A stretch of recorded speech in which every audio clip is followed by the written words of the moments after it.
as a Manchester United fan, I will take with both hands the top 6 finish right now. Top 6? Top 6 finish right now. With Pep. I wonder if we're underestimating how much the rivalry of going against the nemesis like Klopp will impact him this season. The Jamaican national team, I will say it, to go for McLaren is lazy. They've gone so far, they've tried to do it in a certain way, yeah. and if it doesn't happen this season, they have to rip up the book and start again. Hello and welcome back to Whisper It Loudly. Is this officially season 2? Probably. We've had a little bit of a break. Everyone looks refreshed, recuperated. Jordan's literally come from the beach, clearly. Yeah, looking relaxed. This is not the Channel 4 Jordan Jarrett-Bryan. It's not at all. Troy Townsend is here joining us remotely. Our friend Darren Lewis as well. And thank you for all of us.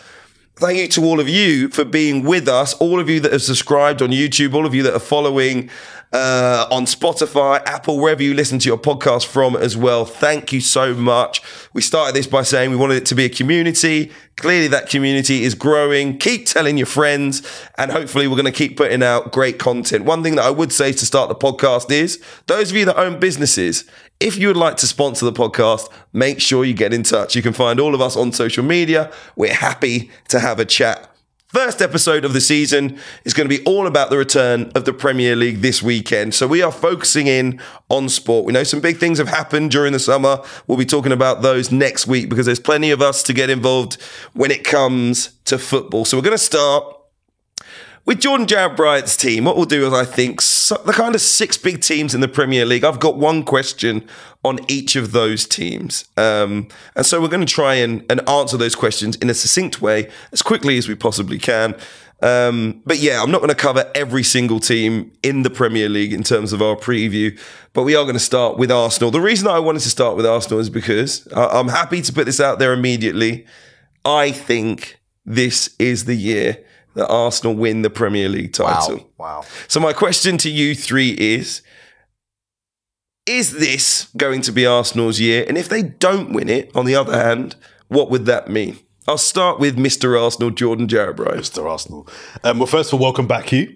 Thank you. Welcome back. Arsenal.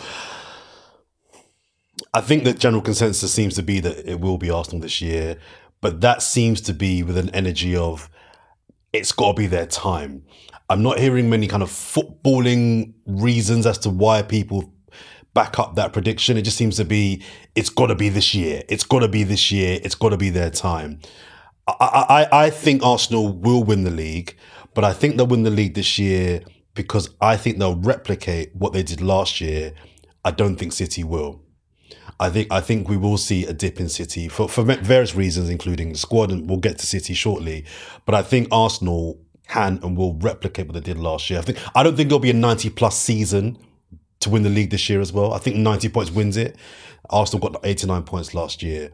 So I think if Arsenal can replicate 89, 90 points, I think they will do it. I think the recruitment has been okay. Calafiore I think is a really good signing in terms of bolstering what was already a very good defence. I think Smith Rowe going out for 35 million was good business. My only concern, and I'll defer because I could talk about Arsenal for the next hour, and I know we've got to crack on. My only concern is a natural finisher. I still have concerns about, in certain games, Arsenal having a match winner. I don't think Arsenal have a match winner. I think the team is the match winner. But there's certain games, as we all know in the season, you just need somebody to do something that just gets you out of a hole. And I'm just not convinced we have that guy. And I'll finally say, Odegaard, this is the year I need him to grab the mantle from De Bruyne as the player of the year. I need him to be the best player in the league this season. I need him to go up another level and showcase the talent I think we've always seen from him going back to his days at Madrid. So I think if he can be the guy this year, I think Arsenal will be champions. So to summarise, you think Arsenal will win the league if they sign a true goal scorer up front?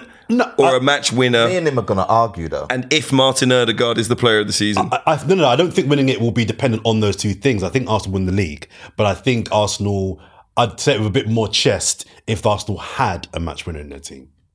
Do you remember the pod? Yeah, I remember. I know you're going to say. I know what you're going to say. All right, let me just... I didn't disagree with you on that pod, actually. I didn't actually disagree with you. Well, you kind of shot me down. You said they need a striker. I said they need a match winner. 25 goal a season. Yeah, I don't agree with that. Well, I do agree with it.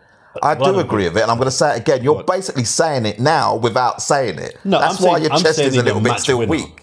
I'm saying that you're a match winner. I'm not necessarily a 25-goal season striker. Remember, it's not just the Premier League. Yeah. The Champions League. They want to go far in the Champions League. Yeah. They bowed out in the Champions League because I felt that they didn't have that natural goal scorer to take them to another level. I don't think they're going to win it. I think they'll be competitive as ever.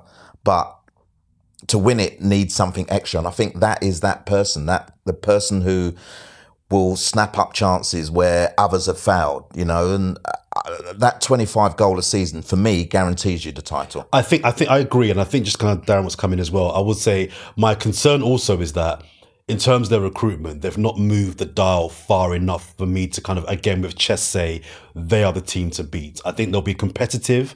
I think if you go and got an Isak, I think if you go and got a striker like that moves the dial, I think you make City think, whoa. I'm not sure City at the moment are quaking in their boots. They know that we're competitors, but I don't think that they think, oh wow, they've gone and signed him. That's my slight concern. But I think they'll have enough to do it this year. Darren Lewis, what do you think? I'm caught between two stools, I've got to say, because I think Arsenal, this could, yes, definitely be their year. They're a good squad, good defensively. They've strengthened in the right places. I do agree with Jordan that maybe they need a little bit more up front, because in the tight games, and bear in mind they fell down and dropped points against teams you wouldn't expect them to drop points against in around about December last year. And had they not dropped those points, had they not been so unambitious going into City, they would have won. They only lost it by 2 points, bear in mind. So, yes, on the one hand, I can see it being Arsenal's year. That said, there isn't really anything weaker about Manchester City. Yes, they have lost Julian Alvarez, but Guardiola has huge faith in Oscar Bob. James McAtee looks as though he's going to step up a level as well this season. There was a lot to like about the way they played at the weekend. There's just so much confidence about the Manchester City team, and no other team in the Premier League has a player like Rodri. It wouldn't surprise me if Guardiola went to see if he could move for Zubimendi, the midfielder who turned down the chance to go to Liverpool because he wants to play in the Champions League. And if it was City that were able to get him, because if you were then to lose Rodri at any point this season, you've got a player.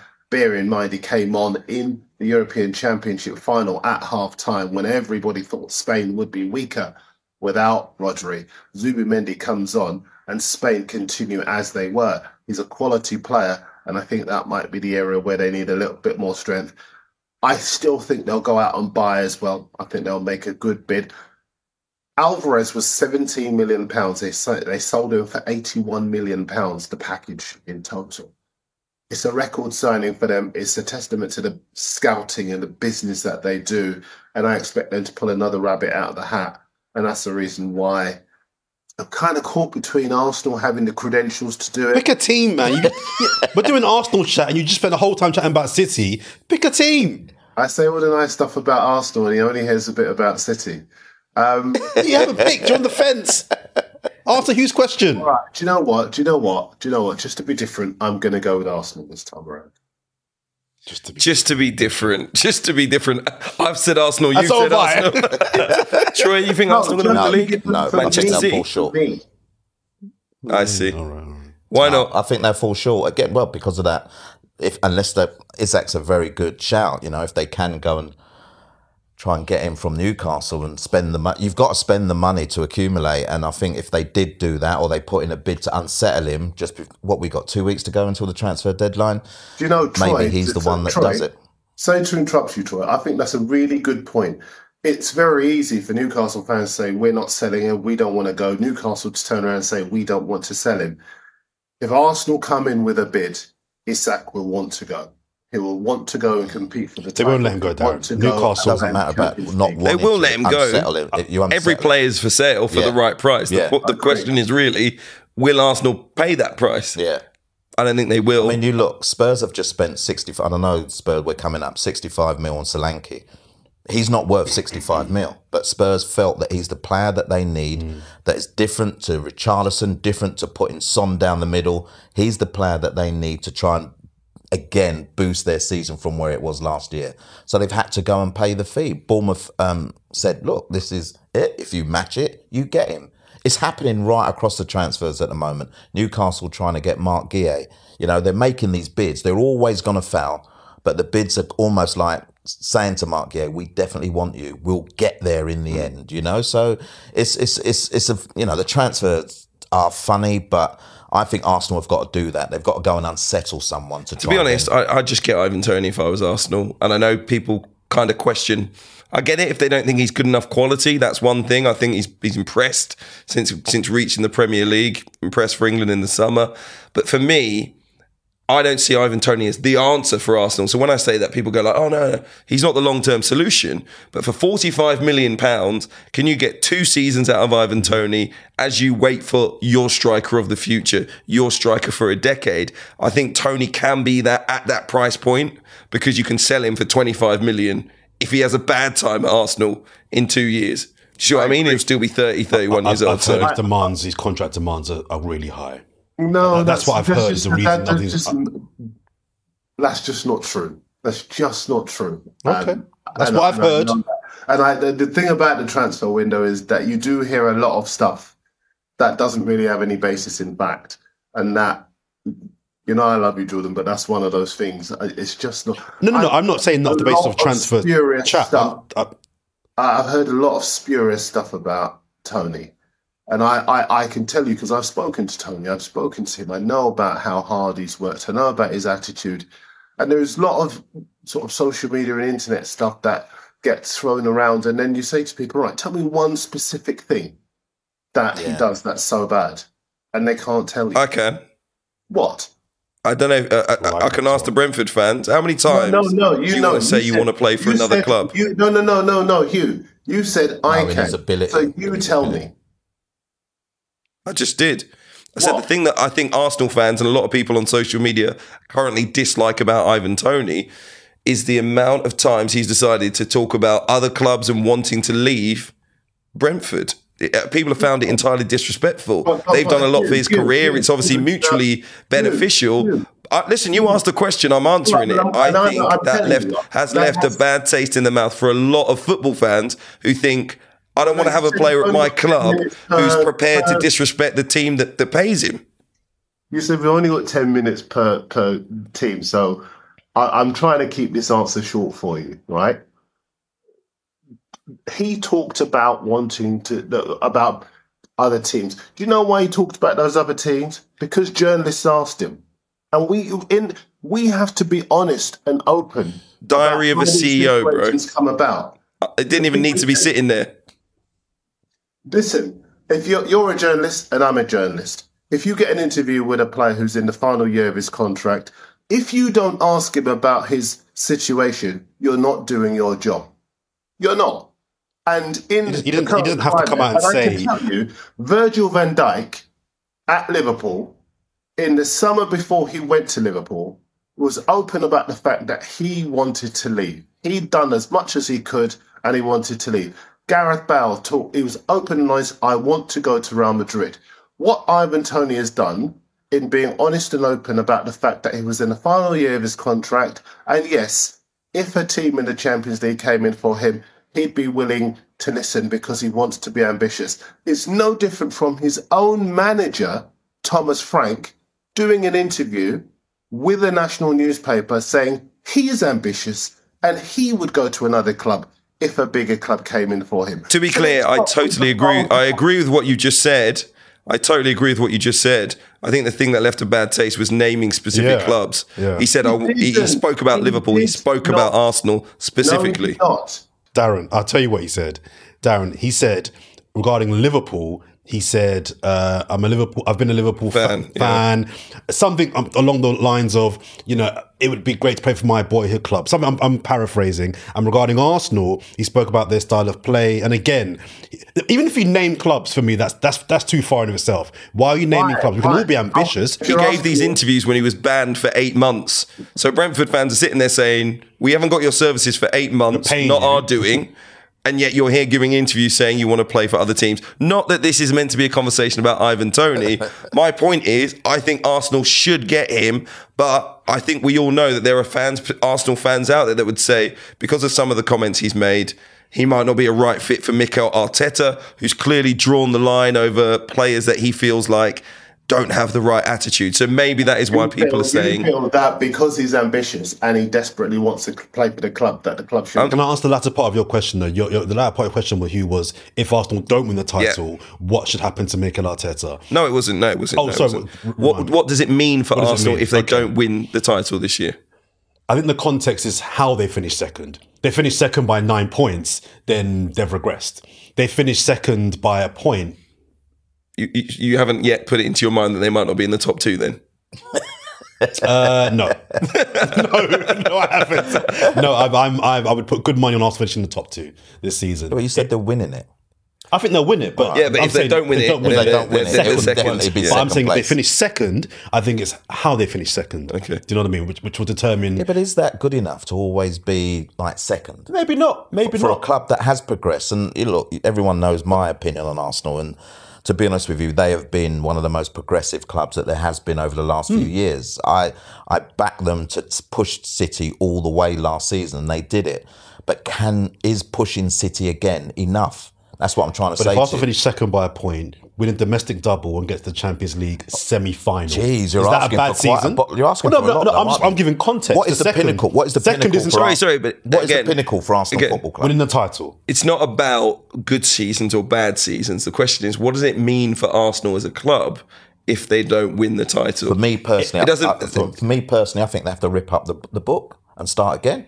Because it obviously has not worked. They've gone so far. They've tried to do it in a certain way, and if it doesn't happen this season, they have to rip up the book and start again. That's for me. Maybe.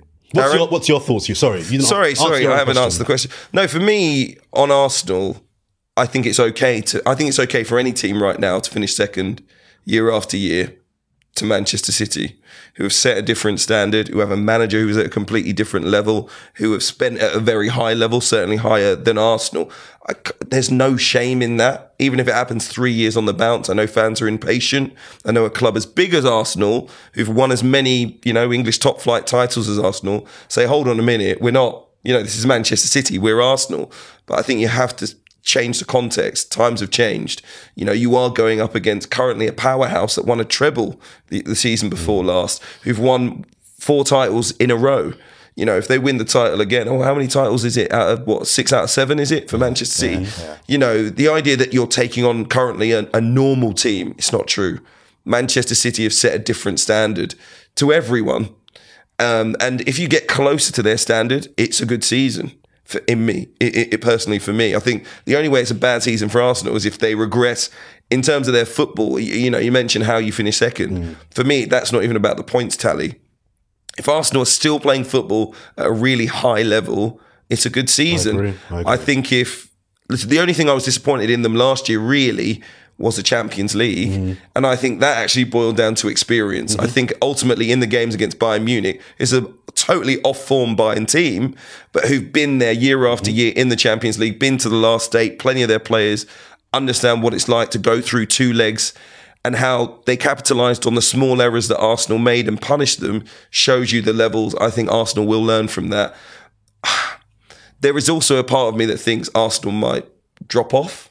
And that wouldn't be I say drop off, it might be 4 or 5 points less than last season. And people might complain about that. But I think actually, again, to stay at such a high level, I said this about Liverpool a few years back when they were pushing City, what it takes to stay at that level year after year after year after year is a lot physically, emotionally. So for me, that's the reason I started with that question, I don't want to put too much pressure on Arsenal, despite the fact I think they'll win the league. because football is and the Premier League, the top of the Premier League, is been made very, very difficult by Manchester City, who I wanted to come to next, because even though I feel like Manchester City will still set an extremely high standard this year, I feel like this is the last year.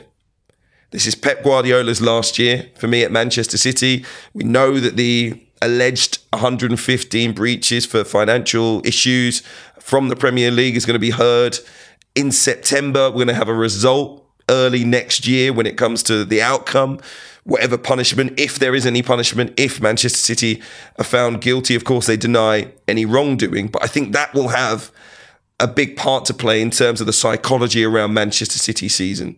Pep Guardiola is the best thing that's ever happened to that football club. You know, all this talk around Jurgen Klopp leaving Liverpool last year, I think in many ways it will have a bigger effect on Manchester City, because Liverpool is a club who won things before Jurgen Klopp, right? They were used to being at the pinnacle of football before Jurgen Klopp. So there's a sense that even though it's a tough thing to absorb, they can get back there again. Whereas Manchester City might not feel like they can go and win Champions Leagues again in the future without someone like Guardiola. So for me, I think he personally, and I think they as a club, will go all out for the Champions League. I think that might affect the league form. And that's one of the big reasons I think Arsenal will win the league, because for them, it probably will be all about the Premier League. For City, more focus on the Champions League. Darren Lewis, stunned into silence. What do you think? I was listening. Oh, sorry, I was boring you. You look like you're going to fall asleep. I think you're right. I think it is going to be his last year. I thought you were right about Arsenal. I agreed with what you were saying. I always think about, and people sometimes laugh when I say this, but I think about Andy Murray in tennis and being so good, but and getting the credit he deserves, but being around at the same time as Federer and Djokovic and Nadal, and being unfortunate to be around in that area because they're all exceptional and on their day unbeatable. And I think as far as City are concerned, we've seen one of the great managers of all time in the Premier League in Guardiola. So there's no shame in Arsenal finishing second again this time around. But I think as far as Guardiola's concerned, there's nothing more he can do with Manchester City, regardless of the 115 charges, and he did all the housekeeping around that. I think this will be his last season, and that he might, like Klopp, take a break, because he manages in a very intense way. He dedicates himself totally to the team and expects the same thing back from his players. And I think there's never been a team win it 3 times in a row. If he wins it 4 times in a row, then he's set a bar that I don't think any team will ever reach in Premier League history. It'll be 5, won't it? It'll be 5 if they win it, yeah. Don't you think, though, this is one of the most driven managers that we've ever seen?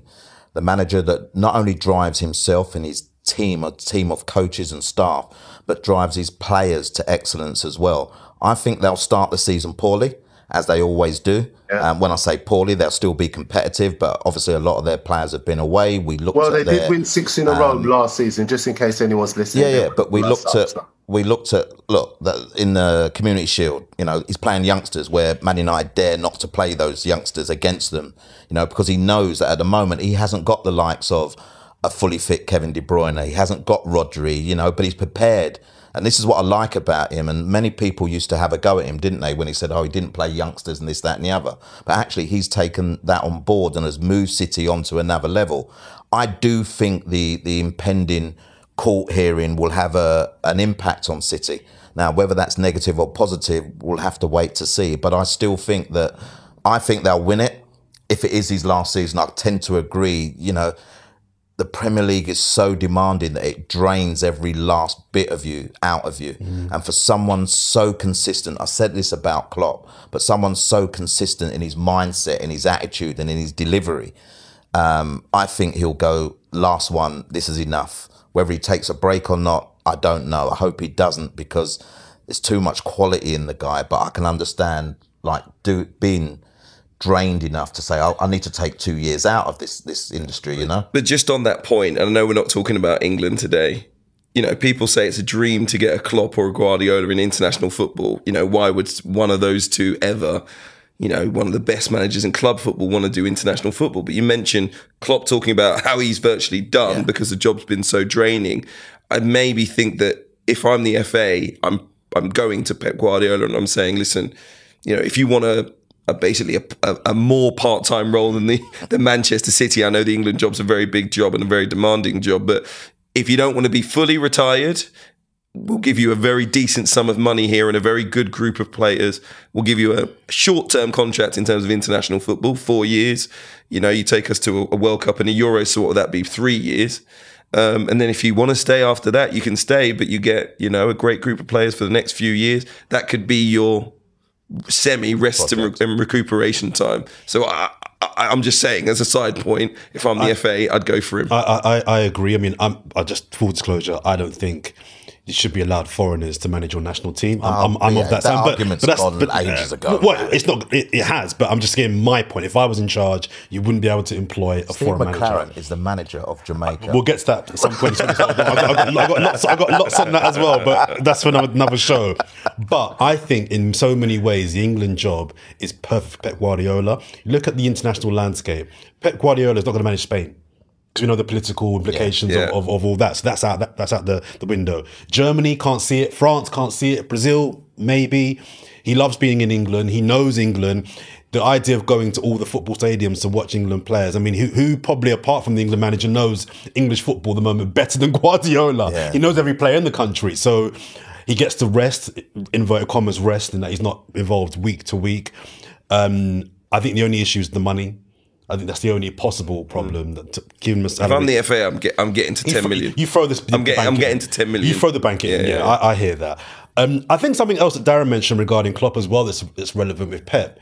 I wonder if we're underestimating how much the rivalry of going against the nemesis like Klopp will impact him this season. Yeah. I know you could argue Arteta's the new nemesis, but Arteta's not Klopp. Arteta's not Klopp, and I just wonder if we talk about, in boxing and in tennis, having that rivalry that pushes you. Messi and Ronaldo pushed each other. I just wonder if Klopp not being there this season might psychologically have an impact on I don't know. I think it being his final year makes it a very driven year. Yeah. So I think that changes. I wouldn't go out with a bang. Yeah. Fair enough. But I agree. I think it will be his last season. We're going to come to Liverpool last on this. So Liverpool fans, hang on. We'll be talking about life. I must say, I agree with, I can't remember who it was who said it, but I fundamentally if you were here, you would disagree that I did with the idea that Guardiola should be England manager or even connected with the England team. And it's not about foreigners and all that sort of nonsense. International football is about your best against their best. And if your best, if you don't have the manager at the time, if you don't have the players at the time, go away, grow your players, invest in your infrastructure, and come back in 2 or 4 years' time. But to me, the idea that Guardiola should have that, it's lazy.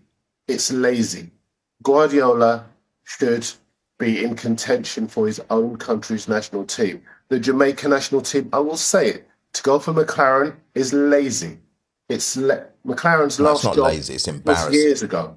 It is. It's embarrassing. There are young, talented ex-players who have done their badges, done their legwork, who should be in contention for that job. And it is a failure of the Jamaica Football Federation to go for a man who was last in management years ago. He's in his mid-60s. I'm struggling to see what connection he could form with some of the young, talented players. And this is not to be disrespectful about McLaren, because I think he's a good coach. He's been at Manchester United. He's got a fantastic body of work behind him.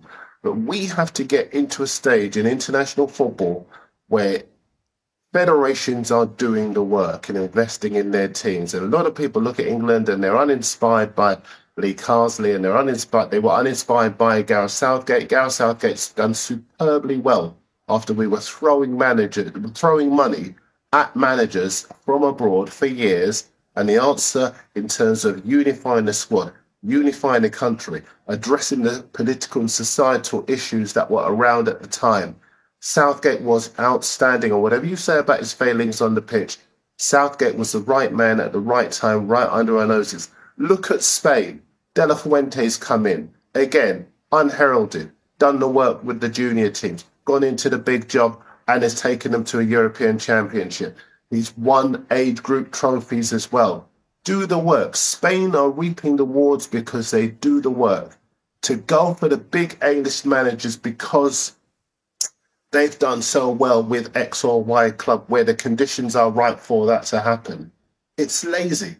And I will never be an advocate of that. Even if we just to be clear, I don't at the right time. I would wait, I would invest, and I think that that's what all countries should be doing. It should be your best against their best.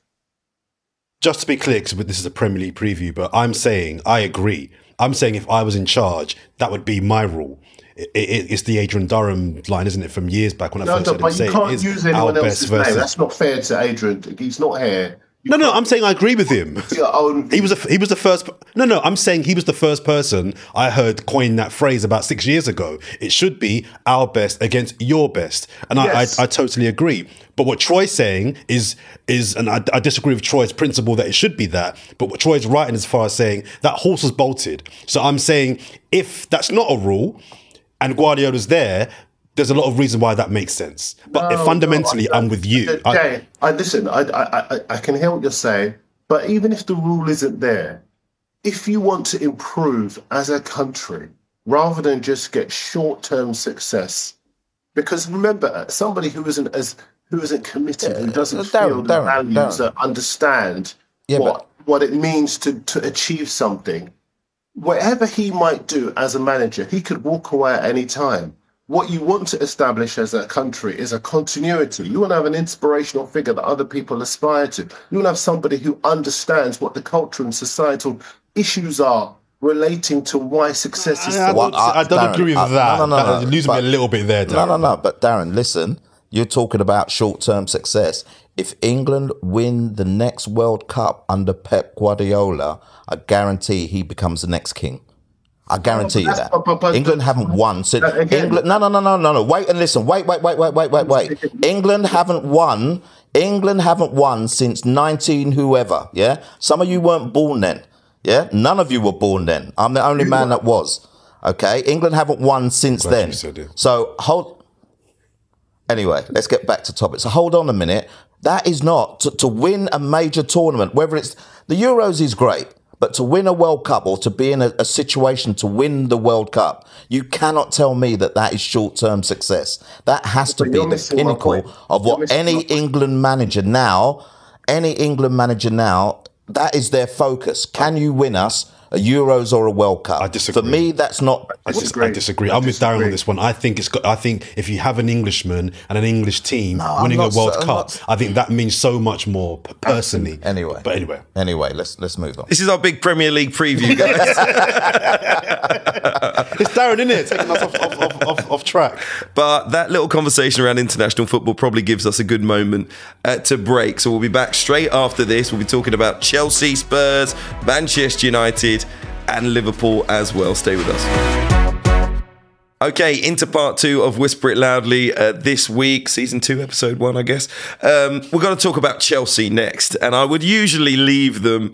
We're talking about the Big Six, all right? They did finish in the top 6 last year. They are one of the biggest football clubs in England, but they're not really running themselves like one of the biggest clubs in English football. It is absolutely crazy to see what Chelsea are doing right now. I think a lot of the fans kind of disappointed that some of the homegrown players are likely to be leaving the club in the shape of Conor Gallagher, but it's also the investment. Pedro Neto, as we record this, the latest player to come into Chelsea, the amount of money being spent. I think it's now reportedly 35 permanent signings since Clearlake Capital and Todd Boehly took over the club. For most teams, that's running back kind of like a decade, so it is pretty crazy to see what they're doing.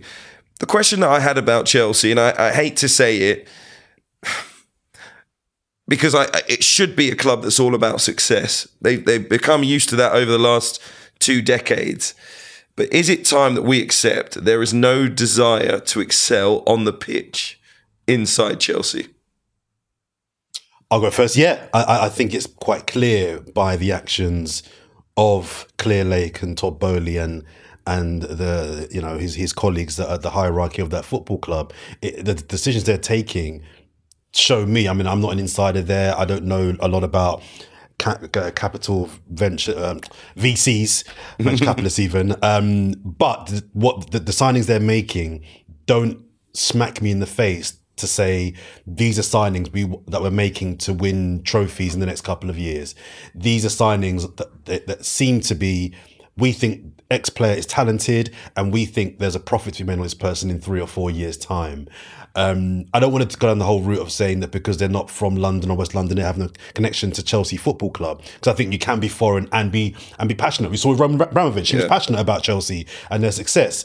But it just doesn't seem to me like these are owners that, first and foremost, they want to win, but that doesn't seem to be the priority. And I make that assumption based on the decisions that they are taking and have made over the last couple of years. There's so many players there, and I'll just say in terms of the football, people talk about, oh, Chelsea could do this, Chelsea could do that. Heard it last year. I look for that team, and I'll ask the three of you. You go for that Chelsea team, how many certified real top players can you pick out in that side? Because I'm struggling with 2. I can name 2 players I'm like, I think he's a top player. I think he's a top player. The others are either unknown or players I've seen enough to be able to decide not good enough for the level. I think there's plenty of players they've signed who are good enough for the level. Plenty. They need stability in terms of their football. So they need to be starting regularly. They need to have a system that works for them. They need to have been bought by a manager or a coach or a football club that says, this is our pathway to improve you and develop you. And I don't think a lot of their players are currently being taken care of in that regard. You know, I think of someone like Noni Madueke, who's shown in fits and starts, know that he has talent, right? But he's a young player who needs to play football, whether it's at Chelsea or elsewhere. The point is, he doesn't get into a rhythm. He doesn't get into a stride. He plays a good game here or there. And then you think, okay, can we build on this? He's on the bench. Now they've signed Pedro Neto. So what's his future at the football club? And there are plenty of players in that. Tosin Adrabayo's gone on a free from Fulham. Is he going to play?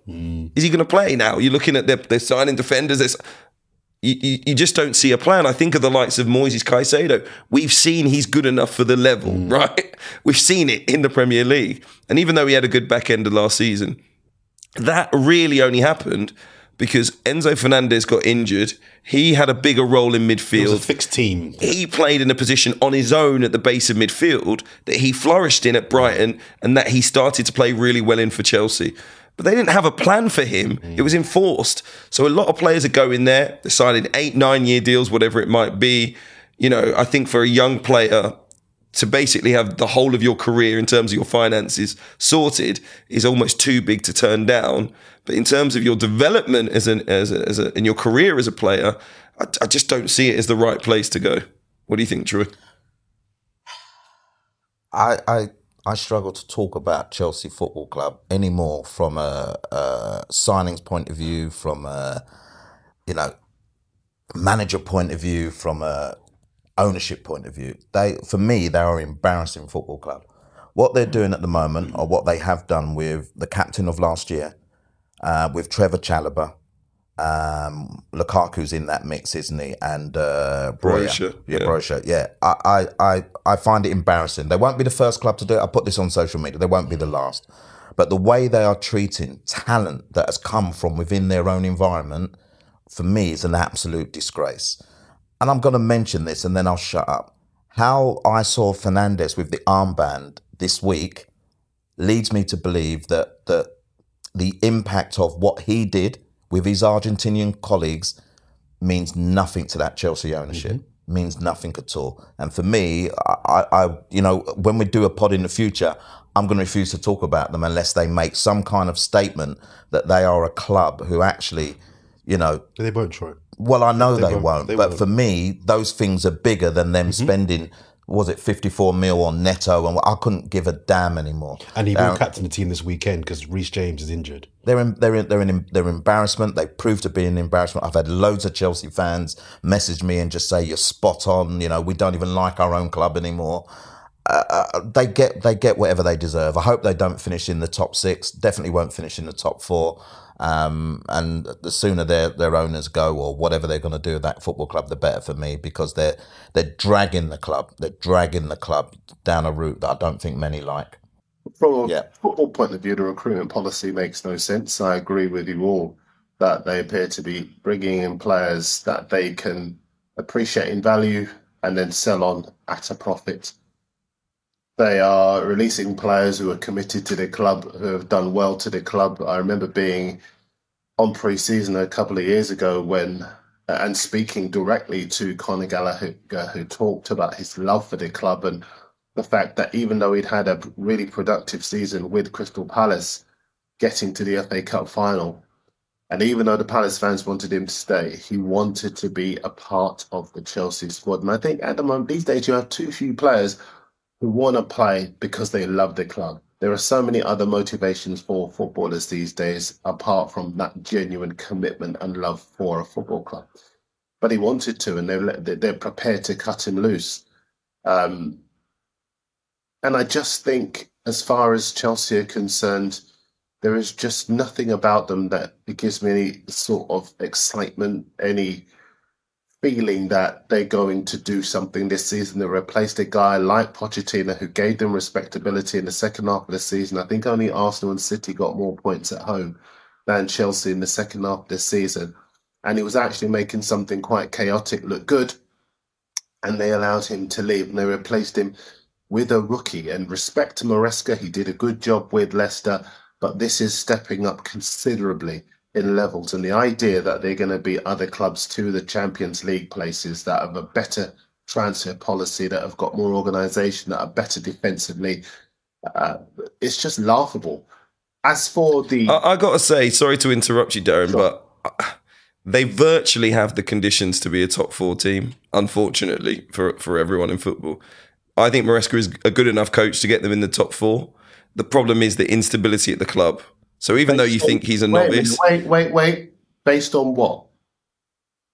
Well, I was still talking. No, so you're saying he's good enough to get them into the top four based on what? See, but remember, I cover the EFL, so I've seen his team in Leicester City every single week in the Championship. I've spoken to the players that he's worked with. He is a superb coach, and I think he will take a few people by surprise.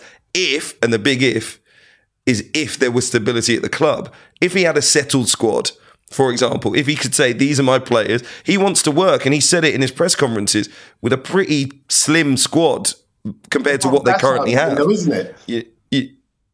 They've got 16 forwards on the books, 5 goalkeepers. I know. 200 midfielders. I mean, look, you cannot compare what he did in the Championship, in an inferior league where you get far more time on the ball, with what he's going to be doing or what is expected of him at Chelsea. You just can't do it. I think Chelsea, for reasons we know, have got a reputation for being a club that, I won't get us in trouble here, but there's been incidents regarding racism at that football club. Historically, right? And I agree with Darren. I think Chelsea had an opportunity here to really lead on the situation. People say, oh, it's money, they're not going to sell Fernandes, why would they do that? And that's fine.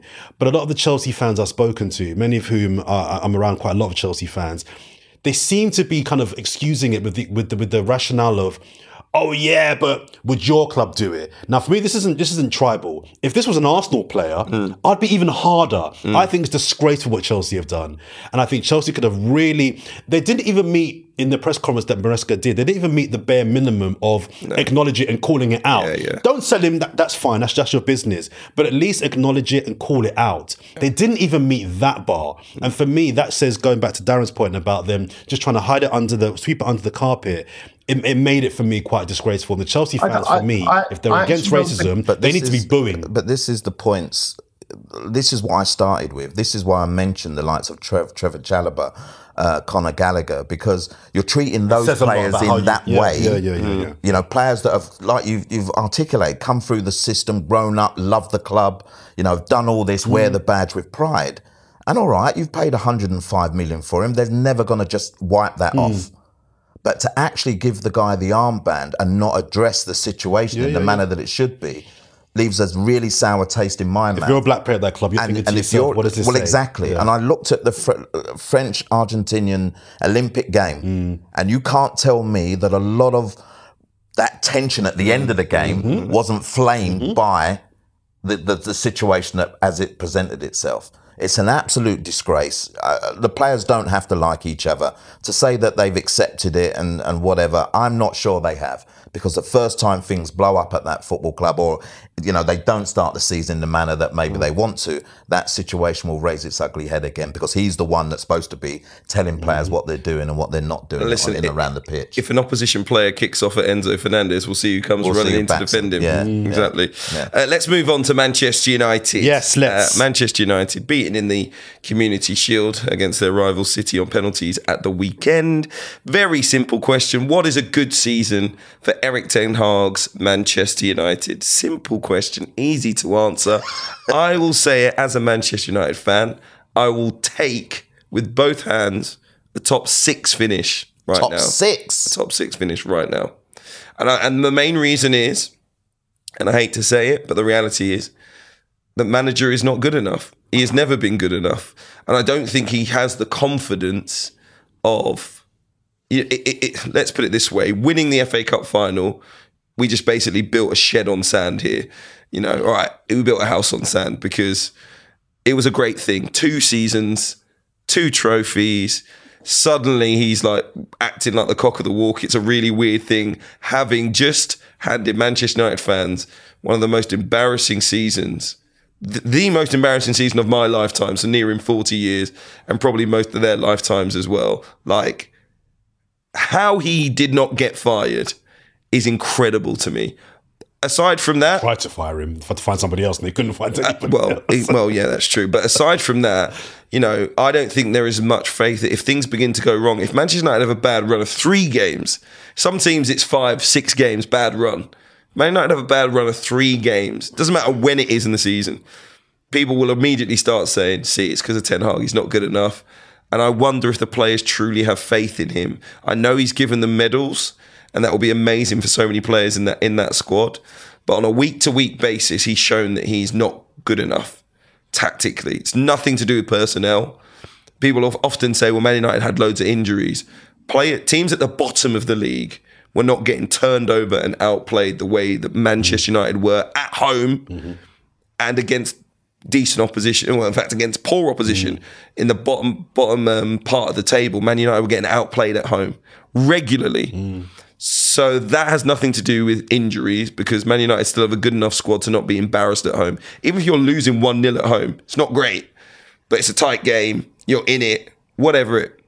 Manchester United were not close in a dozen matches to their opposition. Outplayed, outthought, outworked, out everything. And apparently we're meant to think it's nothing to do with the manager. If he's the manager and there's improvement, I'll be delighted. All I want to see is a better team. For me, a top 6 finish, a stronger team who is not getting outplayed and outrun, particularly in midfield, which I thought was a huge issue, I'll be delighted. So far, we haven't seen a central midfield signing for Manchester United. So that problem's not going to be solved. It's all good signing defenders, but the reality is they're going to be exposed with the midfield that we currently have. And so I don't see much of a difference in Manchester United's football. He looks out of his depth, and he has done. But then consistency is a massive thing. And there's games when I think to myself, where has this Man United been? Where is this team that looks like it's got a little bit of structure, a little bit of pattern of play? Where are they? But they've changed the whole backroom staff, haven't they? So they've done something something to improve the player. That obviously means for me that there's not a lot of trust in his coaching. They've made some signings. I agree with you. They haven't made a central midfield signing, considering they were dominated quite a lot in that midfield area. That has to be worrying. But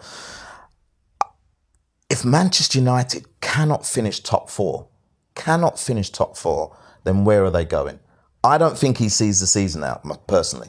I don't think he does enough to see the season out. But you say top 6, and I say any Man United fan in their right mind should not be saying top 6. Has got to be saying top 4. How can you not be top 4? You've got players. There's enough players there with the quality and credibility to to battle and fight and to do whatever they need to do in every game. There were periods on Saturday. Huh? I don't know if there is. There is enough quality players. Whether they're playing to the levels is another matter. Marcus Rashford, not playing to the levels. I watched him again on Saturday. Not playing to any levels. Whether, for me, should have gone probably 2 seasons ago. Sancho may still get sold.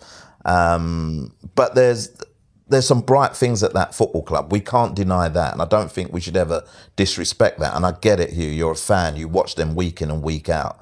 But for me, they should be finishing top 4. Top 6 represents improvement for Man United. I'm not talking about improvement. I'm talking about where that club pitches itself week in and week out, where it believes that it should be. But here's the thing, Troy, and I've had to do this the last year. I don't look at Man United as the Man United of 10, 15 years ago. Well, they're not. That's obvious. In terms of they're the biggest club in the world, they still are that. You don't lose that status over a decade of poor performance. But in terms of where I think they should be finishing, why should they finish top 4? No one's got a divine right to finish Not even that, but just looking at the bare facts. We're going through the Premier League preview. I'm looking at the Man United team. They finished 7th, 8th? 8th last season. 14 defeats. Has enough in this summer changed for you to think that they should be finishing 4th? I look at the squad. Xerxes, nice signing. Not a dial changer.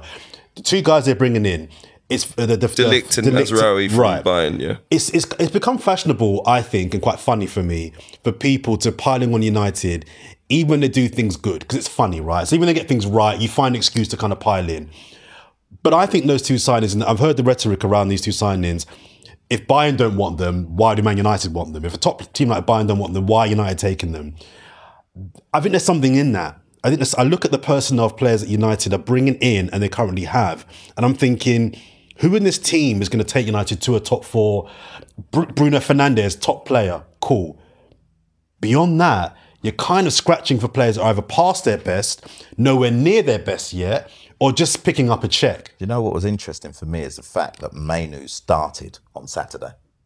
The kid who's gone to his first major international He's the best thing about that club, by the way. Who's, you know what I mean, performed out of his skin, and they needed him for Saturday, which goes to your point about lack of central midfield players. The fact that because they were playing Man City, they needed him to play. He's the best thing to come out of there for a long time. But they've got other talents. But are those talents being moulded correctly? I think to Hugh's question, I think what's a good year for United? I think 6th, a cup, and good football. I think if they can tick those 3 boxes, that is a brilliant year. And that's not to be patronised to United. I think that is patronising. I don't think it is. I think that's where they are. 2 years of Eric Ten Hag. That's where they are, Troy. 2 years of Eric Ten Hag. I don't think we've played good football. Yeah. In 2 years. Good football. So I'll take good football. And 6th. Serious. No, if you're playing good football, you get more confident. You approach games differently. You win them a lot more. But why is top 6 good enough for Man United? Who scores the goals? Who scores the goals? Sorry, who scores the goals, Troy? What if Marcus Rashford comes back and scores goals? It's a big if. Why is it a big if? Because he's not shown that year in, year out he can bang 25 But goals. he has good seasons though, yeah? He's had more worse ones. Okay, but he If Rashford is what you're banking on to score the goals for you to get top 4, they're in trouble. Who else? They're not my team. They're not my team. Sorry, I swallowed a bit of water. I know you did. That took me a little while. You're saying top 4, and I'm just saying, give me some reasons. Who scores the goals? But that's the same as your club. Who scores the goals? I can tell you easily. What? Saka, Odegaard, Martinelli. Who was 31 for Man United? Who was 7 for Man United? I don't know. I don't really care. No, but the point I'm making is you're saying they should be getting top 4, and I'm just saying, why? I'm saying Manchester United. The name. When Man United write down our expectations for 2024, 25, they are not saying 6th. They are not saying a cup and good football. I'm asking you, give me a reason why they should be getting top 4. No, I'm saying that's what their expectations should be. I'm asking you. Why are you saying not expectation? Nor do I. I'm laughing. Troy, I'm laughing too. I hate to correct you, but expectation is not the right word for what you mean. Go on. Because there's no reason, as Jordan's pointed out, that anyone should expect Manchester United to be in the top 4. Manchester United, the board members, the whoever gave him that contract are not saying we'll do with 6th. Well done. But no one in that boardroom expects them to be in the top 4. I bet you they do. Anyone that knows anything about football. If they do, they're idiots. They've got the same boardroom as Chelsea, you know. They've got the same. They're They're all over the place. If they're expecting top 4, they're idiots too. Yeah. Because no one can tell me a reason as to why Chelsea United should get top 4. If Radcliffe does an interview before the season starts... he'll say that publicly. That's what I'm saying. No, but publicly, that's PR. And what? Behind the scenes, it's like, we'll take 6th. If they got a cup, good football... And 6th. But you just said Arsenal are doing 2 cups, so that means... I never said Darren sitting and waiting. What do you think? Good season for Man United.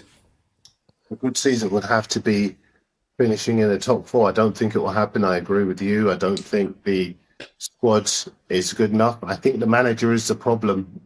He's an honest manager. He gives everything that he can. I think the pursuit of De Ligt is because obviously he once worked with Van Gaal, and Van Gaal thinks that he can get him as a player to recapture those inspiring days. But I don't think United as a club, I just think they so much of what all of you have said, I agree with. It would need, for me, new management to get the best out of a number of players that are underachieving under Ten Hag. Wasn't that what he was brought in for? Because the previous manager was underachieving with those players. Yeah, no, listen, I think it's a very fair point. But we've seen a number of players, not least Sancho. I heard you guys mention him. A lot of people are very dismissive of him, but he goes to Dortmund and he is a key component of a side that gets to the Champions League. So it's not about the different players. levels. I look at Rashford. You guys have side-eyed him, but I still think there's a wonderful player there. And under a different manager, we will see that player and we'll see the return of that confidence and that ability to take goals and make the most of chances in the final third. But I just look around that Manchester United team. I look at the recruitment policy. I look at Xerxes, who looks like a good player, but he's not a number 9. Højlund's injured. The worst thing you could say about Manchester United is that I don't think teams in the Premier League are afraid of them. Not in the top 6, not outside of the top 6. And I think that this season could yet be more of the same.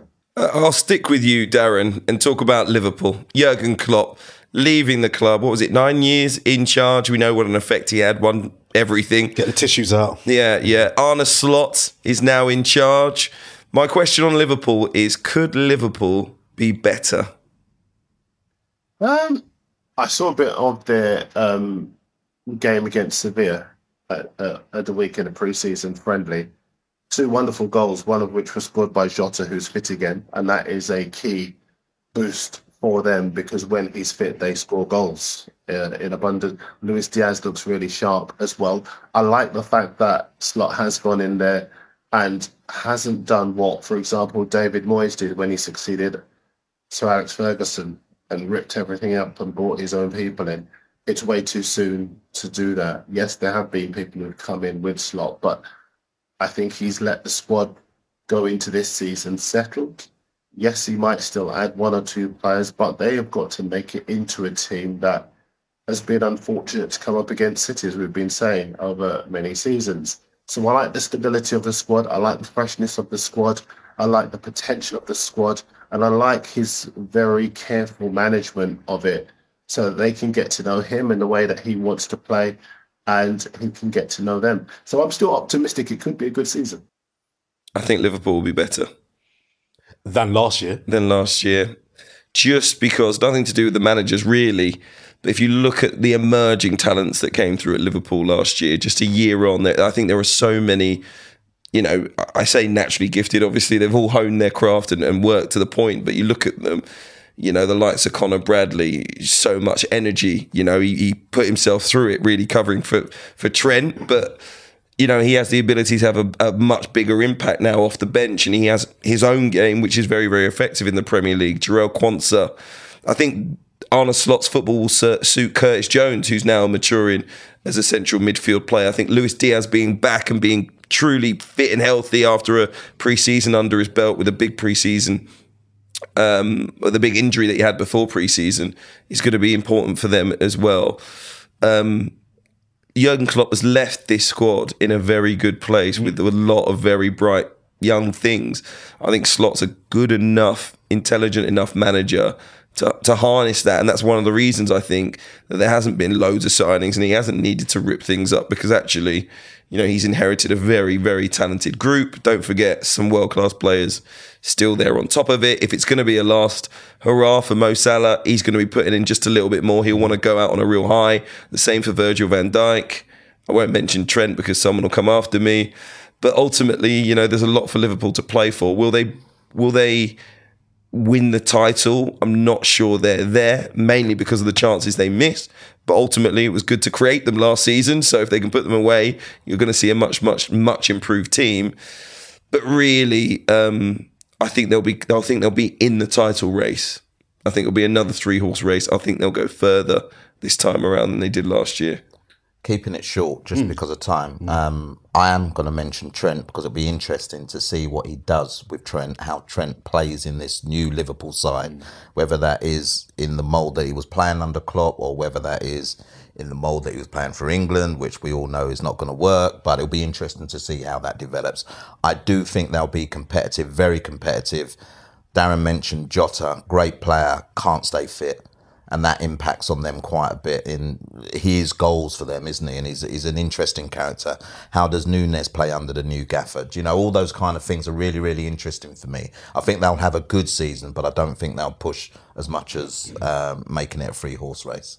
I agree. I don't think they'll be in the top 3. I think they'll get top 4.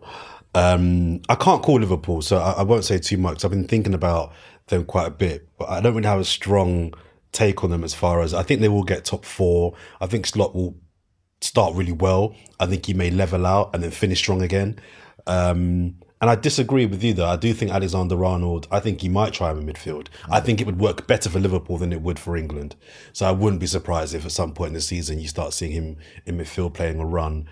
And a big year for Salah, because I think if it is going to be his last year, you know, he's cut his hair off now. He's coming like he's a real bad man now. Like if I'm going now, I'm going out like a warrior. So, you know, fair play to him. And I think that there's still enough quality in that team, I think, to separate them from the likes of Newcastle, Tottenham, United, Chelsea. I think they'll probably be in a league of their own. I don't think they'll be in the top 3, but I think they'll be clear of the rest. Very quickly, final question. Can Spurs finally win a trophy? Darren? I think they can. They can score goals. They play great stuff. They've got that commitment to attacking, which is what you want from your team. Really, under Conte, they would win games, but it was so uninspiring that fans said, don't really care. I just want to see a Spurs side play the way that we'd like Spurs to play. And that's what's happening under Postecoglou. There's more depth in the squad. They've got rid of some of the deadwood.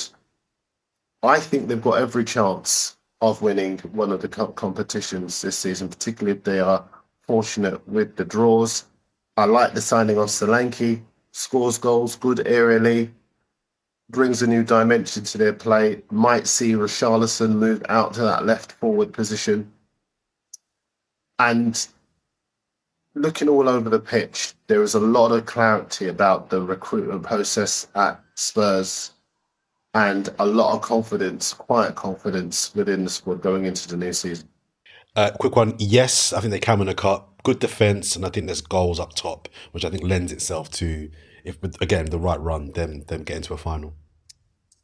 Anyone can win a cup, but not Tottenham. Anyone why don't you then? I'm not sure they will. Solanke's a good signing, overpaid. Maddison has to come good because he had an awful end of season last season. If Darren's moving Richarlison out to the left, then where does Son go? I think Solanke comes in and Richarlison now has to sit bench. I still worry about their central midfield. The consistency is not good and that impacts on their defence. But listen, he is building a better squad, but he's going to lose. He's trying to get rid of quite a few players to bring a couple more in as well. I think I'll base my assessment on Spurs when I see what their final squad looks like. Can I answer that about Son? I think that Richarlison coming in gives them options because you can play Werner on that left side and you could move Son into a number 10 position. Son's strength is his versatility. He can score goals from anywhere, whether it's number 10, number 9, on the left, or out on the right. Darren, so it really does depend in terms of where you want him to be strongest. If you were to keep him on the left-hand side and have Solanke down the middle, then you've got a very strong bench. the point I'm trying to make is that as far as Spurs are concerned, they are already a world away from what do we do if we lose Harry Kane, which was the, again, quite lazy thing that people used to say when Kane was at the club. Well, now that he's gone, last season they scored more goals than they did when he was there. And this season they've gone up a level and they've got more depth.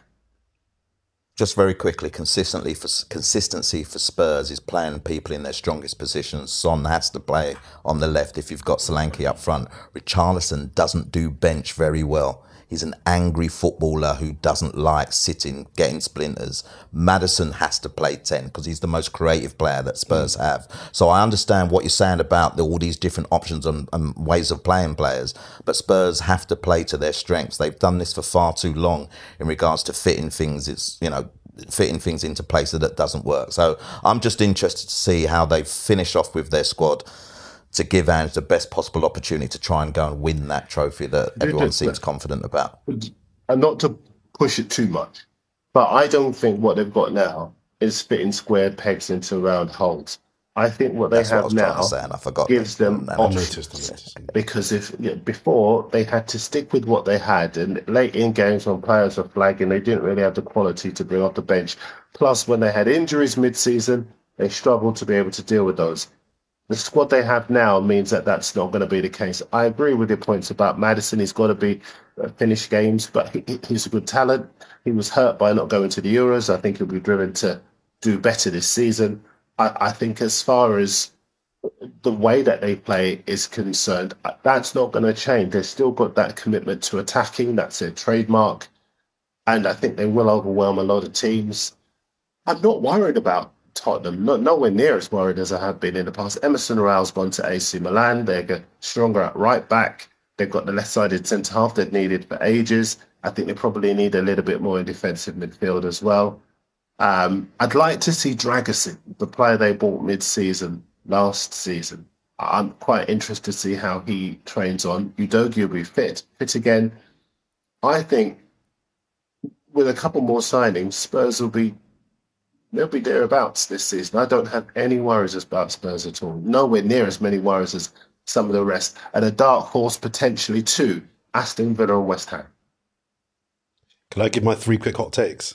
No, but what I would say very finally on Tottenham is I just think they need to work out who they are as a football club. I think they wanted to mix it with the biggest and best, the Real Madrids, the Barcelonas. You know, they got to a Champions League final. It was so close, but ultimately, you know, in terms of winning that trophy, I think it is about the identity of the football team, which is go and win the Europa League, go and make that your number one competition, go and see if that is a way of getting you into the Champions League. You can still do it through the league, but obviously you have 2 routes. Let's go all in to get a trophy and also get into the Champions League by winning that. But I think also, if I'm Tottenham, I'm taking the League Cup incredibly seriously. You know, I'm taking these trophies very seriously. But what you can't do, Hugh, is confuse identity with objective. You're right about those things. How do we get into Europe? How do we get into the Champions League? That's objective. And I agree with that.